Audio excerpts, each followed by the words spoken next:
And speaking of the phrase trap, that has something to do with the title of a single that you're currently promoting. Yeah, Trap of the Year. For those in the audience, getting to know you for the very first time, can you talk about that song and how that came about? So I just dropped a single called Trap of the Year with Bigga Rankin. I got the OG Bigga Rankins on there and Trey Lawson.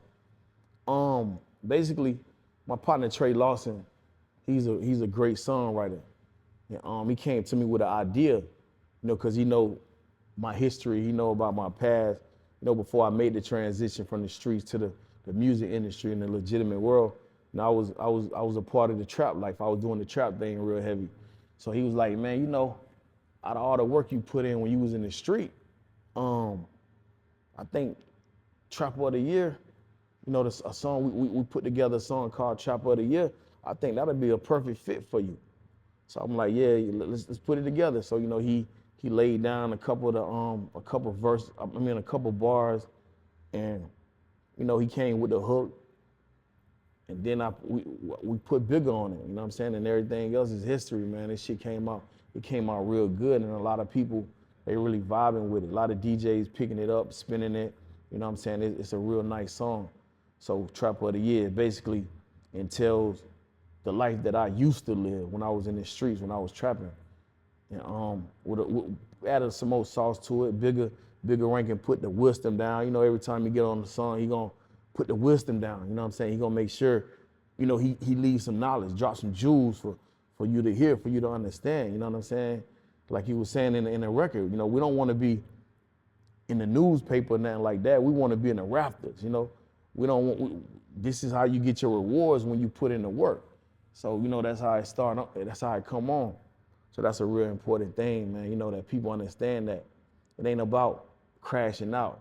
It ain't about ending up in no motherfucking newspaper, ending up in the casket. It's about longevity.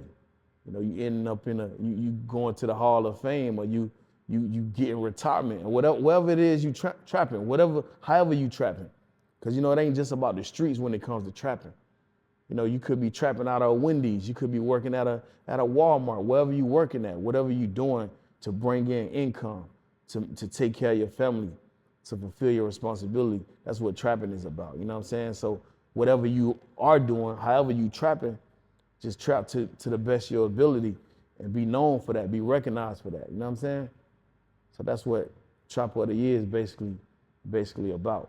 Encouraging people to trap whatever out, trap that bitch out. Whatever it is you're doing, trap it out. Trap it out to the best of your ability. You know what I'm saying? And be known for that shit. And whose idea was it to bring in Bigga Rankin onto this song? Actually, man, I think it was my manager Los' idea. He was like, I think Bigga do good on this song. And when Bigga heard it, he was like, man, I can hear my voice all over that motherfucker. So I couldn't do nothing but go with the flow and let Bigga do his thing. And when Bigga added his sauce to it, overall, it made it a better record. Prior to Bigga being on it, did it feel like something was missing on this song? I don't think it felt like nothing was missing at that time.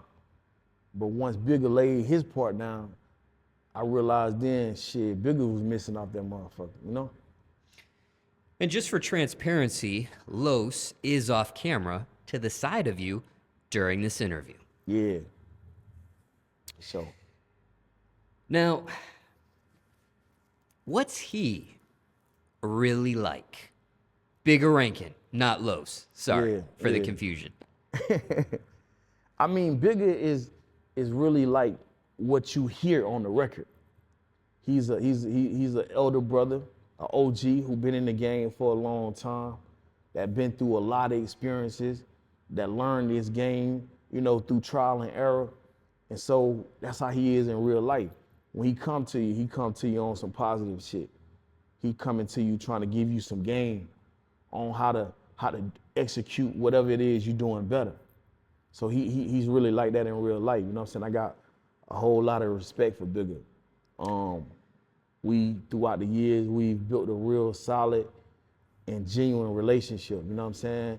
he called me a lot of times before he, go to what you call dialysis or whatever. He going through health issues, but he called me and he be like, "Go, you been on my mind. I wanted to tell you this," and he'll just drop a jewel on me, and that shit get me through a lot of my days a lot of times. Do you remember how you two met for the very first time? I met Bigga at an event one time, and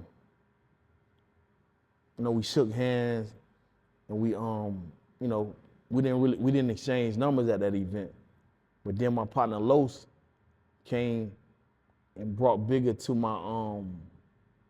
my single release party in Macon one day, and from there we just locked in and we clicked. And, we know a lot of other mutual people in the industry, so we had a lot in common. And, ever since we just been locked in. And do you recall that single title of that release event at the time? I think that release was when I released my song called Now or Never. Yeah, Now or Never, yeah. Now, when it comes to Bigga, last question about him. What's the best advice you received from him, or the most important thing you learned being around him so far? Bigga told me it's all about content. He said it didn't happen if you ain't recorded it. And nowadays, content is what sells. So if you're gonna be in this industry, you gotta make sure that you provide the industry with more than enough content so they can see what you're doing in your day-to-day walk of life. So they can see what you're doing when you're in the studio. So they can see how it is to be you. And that's how you connect with the fans. And he told me, no matter how hard this journey get, you're gonna go through a lot of ups and downs. He mentioned the word vicissitudes. I was like, what the fuck is vicissitude? He like, man, that's life ups and downs. So you're gonna go through a lot of ups and downs in this industry, but shit, you made for this shit. Don't give up. So nigga keep grinding, And pardon the brain fog here, but was this the first time you two actually collaborated, was on this song? Yeah, this is the first time we collaborated on the song. But in actual life, we hadn't been out to eat together, kicking it and so on and so forth. Actually, I did his Trapping in the Basement platform that he got, so yeah. And when it comes to his vocals for this, is this something that's done in person, or is this like sending a file through the internet, him opening it, laying his vocals, sending it back type of thing? It can go both ways. But in this particular instance, for this song, case, was this done in person or was this done digitally? Nah, I think we sent the song to him. Yeah, we sent the song to him, and he sent it back. And do you tell him what to say? Nah. He just do his thing. Like, he do Bigga. Bigga do Bigga. You can't tell an OG what to say. Shit, he got more wisdom than all of us. So I want him to be natural with it. You know what I'm saying? That would make it so organic.